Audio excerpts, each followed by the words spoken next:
everybody, it's Darby from rejoiceandcreate.com. Thanks for stopping by today. Well, I have more of a project share, I guess, than maybe a new project, or maybe it's an old project done a different way, because everybody has seen these. And of course, these are I guess they call them the diaper fold pocket. Now let me open it up. You start with a square piece of paper, and I've done some lollipops and some other things on my channel, as well as many wonderful ones out there. So you start with a square piece of paper, you fold it diagonally in half, and then both of these points you actually put up and line up this side parallel to the bottom, and bring the other one up as well until it's parallel and meets that, and then you bring that down. And it actually will kind of hold itself, although you can glue them. And once you're done with that, just go ahead and tuck in a couple of sweet little treats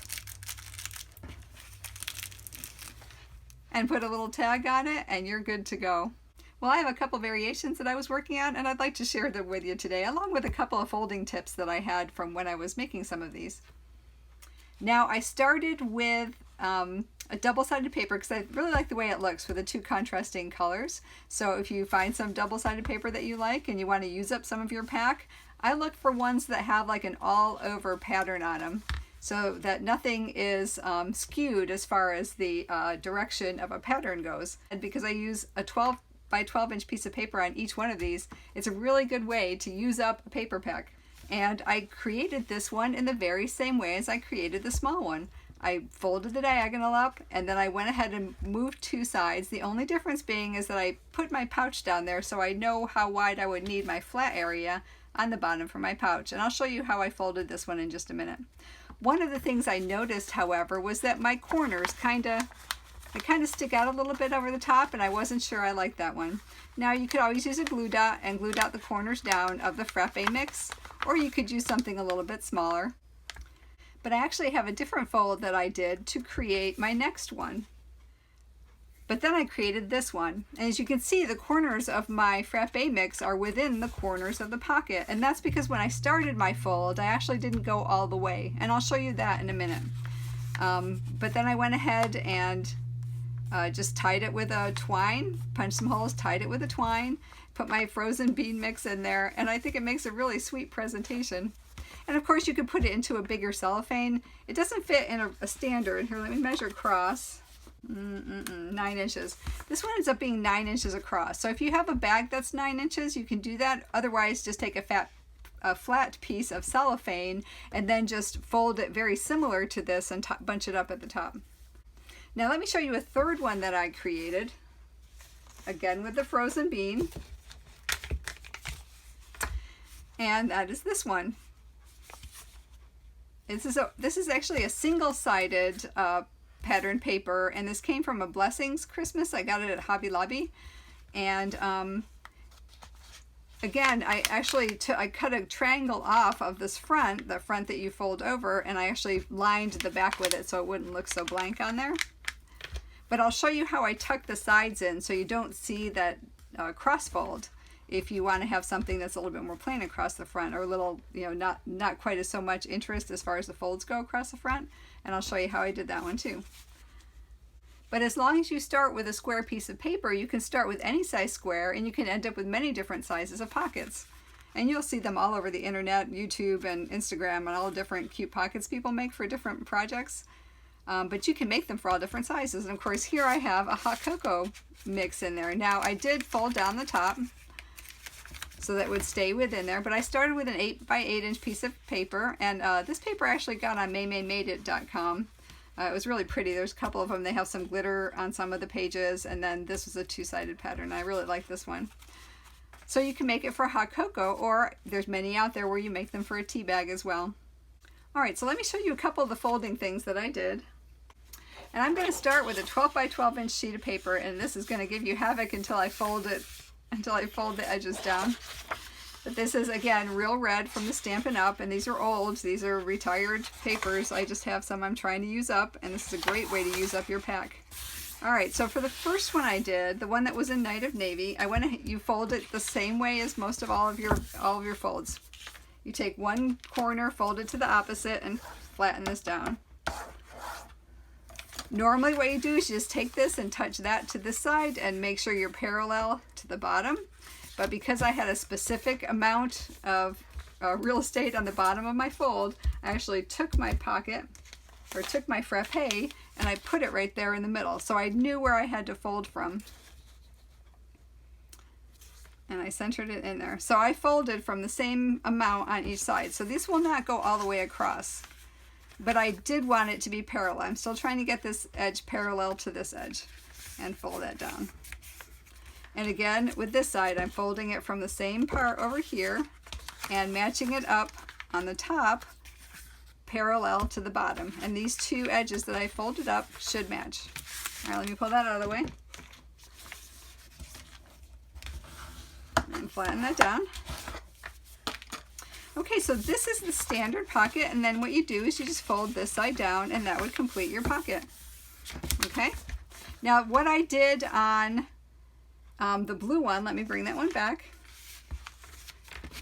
is I actually folded this up because I didn't want this coming all the way down. So I just took this and folded this down to the score line here, right along the same line, and then folded this over. And I thought that ended up being very cute. I put my pocket in, or I'm sorry, I put my Frappe in the pocket. And then I just punched here and here through these layers on this side and these layers on this side, wrapped a ribbon around, tied a bow, and then I would just hang a tag from there.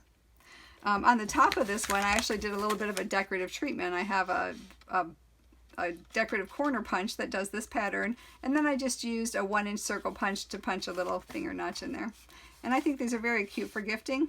You could put just a glue dot on the back of it to make sure this doesn't slide out. And you can stick in a little Twizzler or a little winter stir stick or a little decorative stir stick that you can get in the stores just to make it a little bit more festive.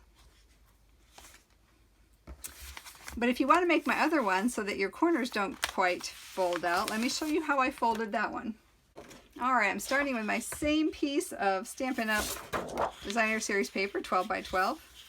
And instead of folding it all the way up, I'm actually going to fold it down about, I'd say about 1.5 inches, right along the same axis,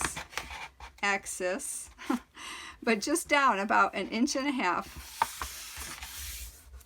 So I have this. Okay, this is kind of big, so I'm hoping I can get it all in there. So it's not folded exactly triangle. This part's actually down a little bit. Now I do the same thing as I would take my Frappe mix. I'd put it in there, kind of center it so I know I'm centered on both sides, and I would do the same thing.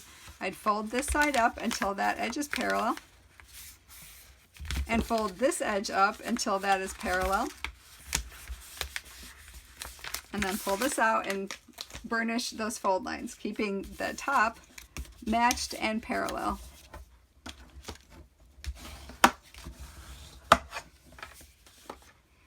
Okay. Now you can take a glue dot or some glue and stick that down and fold this over.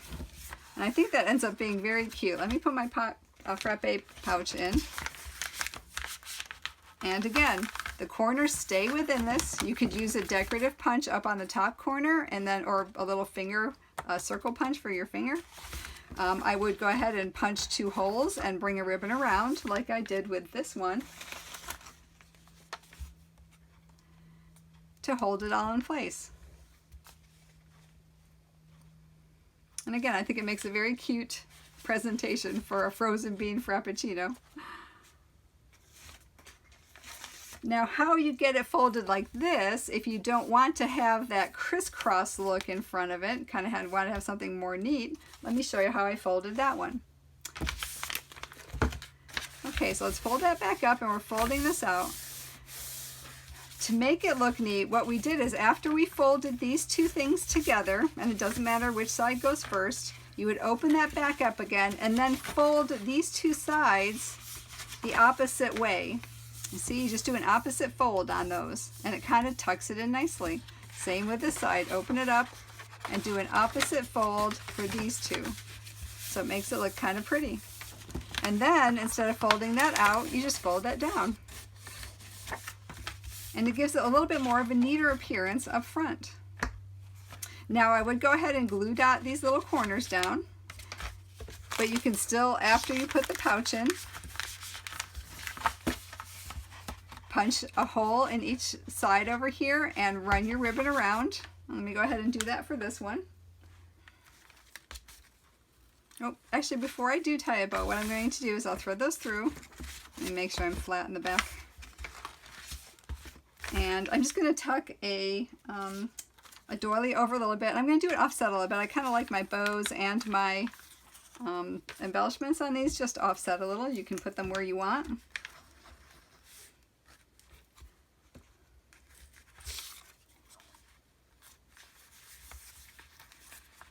So that's where I'm going to endeavor to tie my bow. Let me go ahead and do that. Let me go ahead and cut the edges. And I don't mind that one edge is showing one way and one is the other because I kind of like the contrast.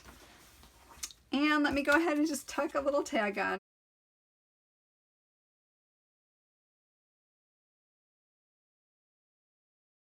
Let me just put a glue dot down just to anchor my bow where I want it so I can always see my sentiment. Alright, and now what I'm just going to do is tuck in a candy stick that I got from Cracker Barrel to complete it, and I think it looks really sweet. Let me go ahead and do a decorative corner punch on the top. And I'm going to take a 1-inch circle punch and just kind of bring it down and punch a circle.